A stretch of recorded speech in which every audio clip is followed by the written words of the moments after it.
My husband suddenly told me to leave our house because my parents live there. I was surprised and confused. He threatened divorce if I argued. Lately, he'd been distant, and I had my own complaints. I pay all the living expenses, $1,800 a month, but he seemed to forget that. I couldn't believe he wanted me out. He said his parents wouldn't be comfortable with me there. I didn't understand, but agreed to leave and take my things. He was happy when I agreed and left. I called a resale shopper right away. My name's Emily. I live with my husband, Robert, who's a bit older than me. We met through friends and hit it off right away. One day we hung out together and Robert mentioned he wanted to be a voice actor. His voice was really nice, and I liked listening to him. We swapped numbers and decided to spend more time together. Eventually, we started dating without really talking about it. I was young and just out of college, so maybe I liked the idea of being with someone older and more experienced. It felt like a grown-up romance to me. My best friend Ashley was worried about me dating someone 5 years older than me, but I told her it was okay because lots of people have relationships with an age gap these days. I really liked Robert and he liked me too, so I wasn't concerned. After dating for about 3 years, Robert brought up the idea of getting married. I'd already told my parents about him, including the age difference, so they were curious to meet him. With all this talk, I wondered when he'd propose. He ended up popping the question during one of our relaxed hangouts at my apartment. It wasn't the most romantic setting, but it felt like Robert and I was happy with it. When Robert proposed, I said, "Sure, let's get married." It was a bit casual, maybe for both of us. After that, we visited each other's parents, but honestly, I didn't click with Robert's family. When we went to his family's house, it was filled with what seemed like old stuff, maybe antiques, but they looked like replicas or fake pieces to me. When we entered the living room and met Robert's parents, they were wearing expensive branded clothes and flashy jewelry. They seemed like a typical rich couple.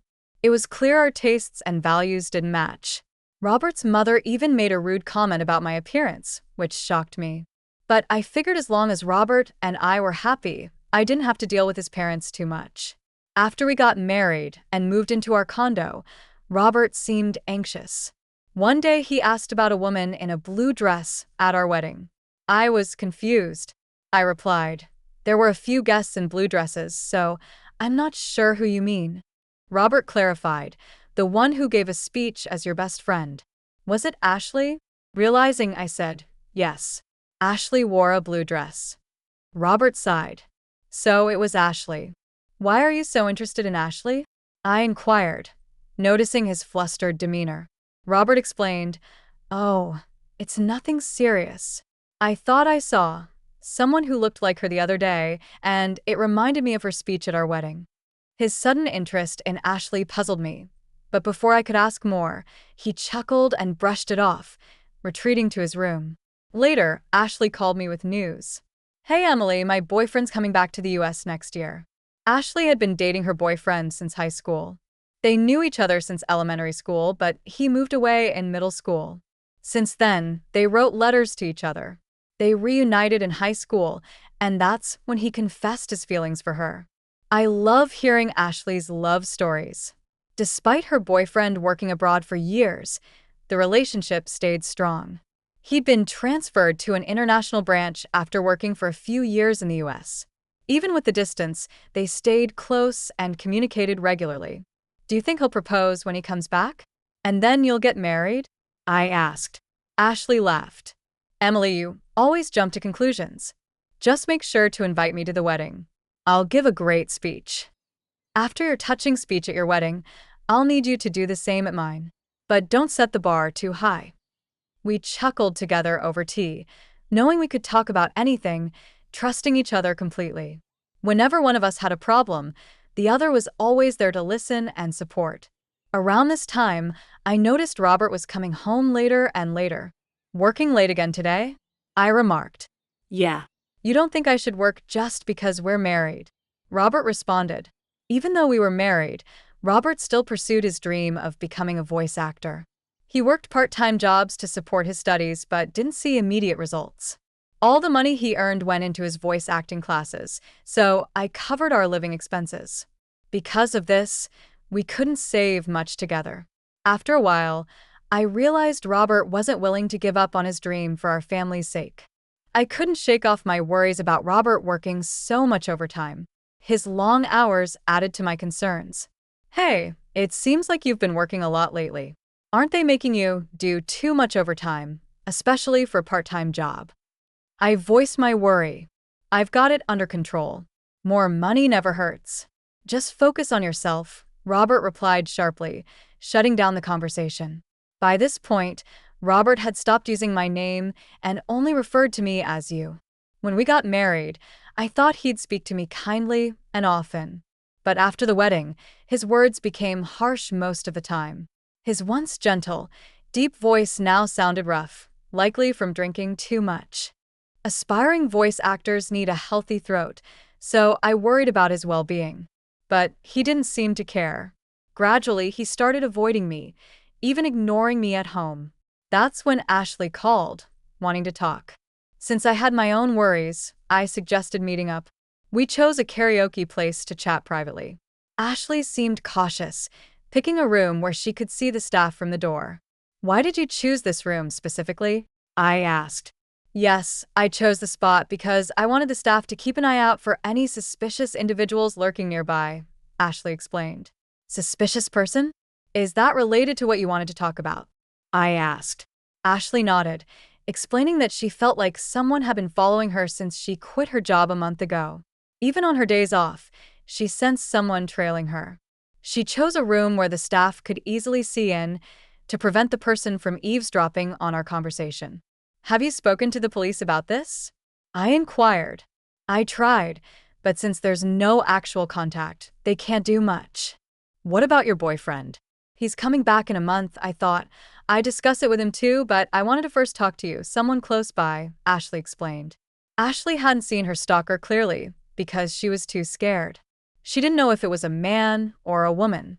So I decided to keep an eye out and identify the person following her. Through that, I discovered who it was. Although I couldn't talk to Ashley about my relationship issues with Robert, it turned out that the one stalking her was none other than my husband, Robert. He claimed to be working late every day, but he would actually wait near Ashley's workplace after his shift ended and follow her when she left. It was shocking to realize that someone so close to me was scaring my best friend. When I discovered the truth, I was devastated. The expression on Robert's face while he followed Ashley was chilling. He had this creepy, unsettling grin. I had fallen in love with and married this man, but in that moment, all the love I felt for him vanished instantly. I confided in Ashley and urged her to move as soon as possible. With the help of her coworkers, she arranged for someone to drive her from the underground parking lot to her new place. After Ashley and I took these precautions, Robert's frustration grew. And one day, that frustration boiled over. Since my parents will be staying here, you need to go back to your parents' house, Robert suddenly announced, convinced he was making sense. Do you have an issue with that? If you disagree, I'm okay with getting a divorce, he added, starting to assert his position. While I had many complaints about him and had even considered divorce, I didn't think he could just throw me out of our home. After all, I'm the one paying $1,800 for our monthly expenses. I wondered if Robert even remembered that.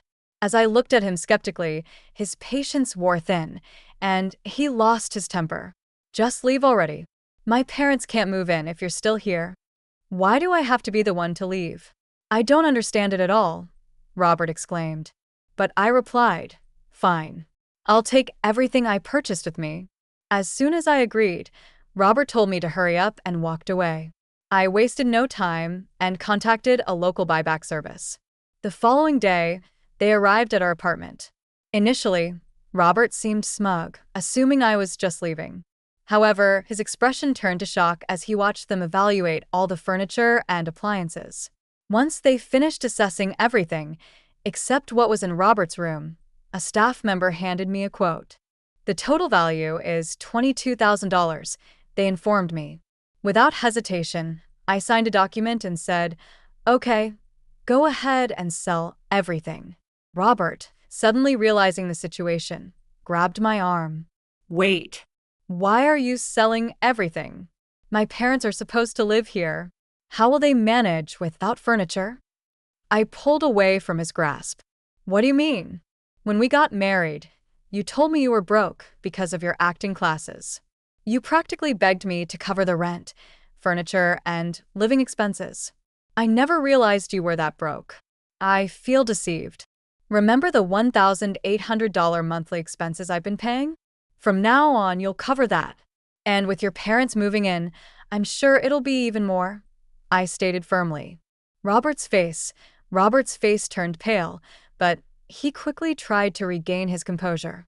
Thought you could bring up money and I'd back out of the divorce? Who do you think you are? I've already found a wealthy woman, Robert said defensively. As I processed Robert's revelation about his close relationship with a wealthy woman, it dawned on me that he might have been referring to his stalker-like behavior towards Ashley. If that was his idea of being close, then Robert was seriously deluded. Ashley indeed came from a wealthy family. Her grandfather was a successful businessman, and her father now runs the family business. Ashley was the epitome of a perfect heiress, yet she never flaunted her wealth. She lived modestly like me and our friends, and nobody judged her based on her family's money. It seemed Robert had learned about Ashley's affluent background and decided she'd be a better match for him. Could he really believe that wealth determined someone's worth, especially when it came to marriage? That thought infuriated me. However, I knew Ashley would never consider marrying Robert. Ashley's longtime boyfriend, whom she's been with since high school, is returning to the States soon. They'll probably get married, I stated. Robert was stunned to hear that. He wasn't considered close to Ashley, and that she found his behavior creepy.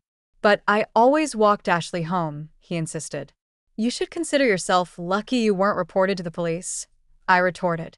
But I didn't know she had a boyfriend. He's been abroad, Robert protested. They've been pen pals since elementary school, and apparently talk almost every day.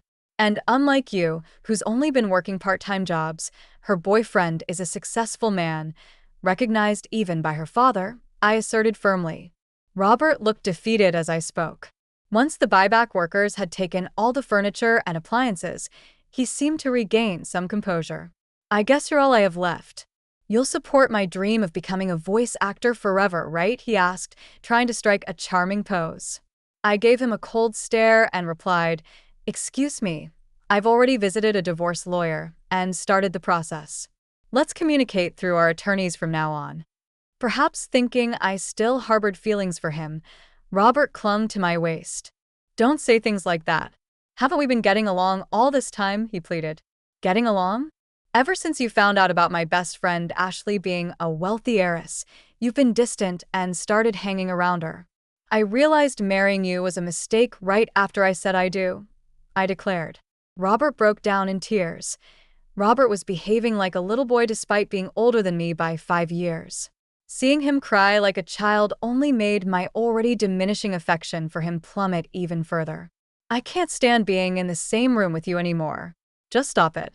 Oh, and by the way, I informed your uncle, who owns this apartment we're renting, about our divorce, I added. My uncle? You know he's strict, right? Robert exclaimed. Well, I've been covering all the rent and living expenses until now. So when I mentioned that you might struggle to afford it if I leave, he said he'd find work for you. I said. That also means I won't be able to continue my voice acting studies, I explained. You hardly ever practice anyway. Maybe it's time to face reality. And if you try to approach Ashley again, I'll report you to the police right away. Goodbye, I stated firmly. I left the house with a firm resolve to never look back. My immediate plan was to return to my parents' house, but I also considered finding a new place closer to my job if the opportunity arose. As for Robert, it appeared his uncle followed through on his promise and found him a job at his company. Soon after, Robert's parents, who had been planning to rely on their son's marriage to the wealthy Ashley, also moved into the apartment and began working for the uncle's company. It seemed like taking advantage of others ran in the family. I felt relieved to have escaped from such a toxic environment. While the age difference didn't matter much to me, I realized the importance of choosing my next partner more carefully. On a brighter note, after everything with Robert had settled, I received a wedding invitation from Ashley herself. She introduced me to her longtime boyfriend, and I genuinely wished them all the happiness in the world. While my first marriage didn't work out, I hoped that Ashley's marriage would be a lasting and happy one for many years to come.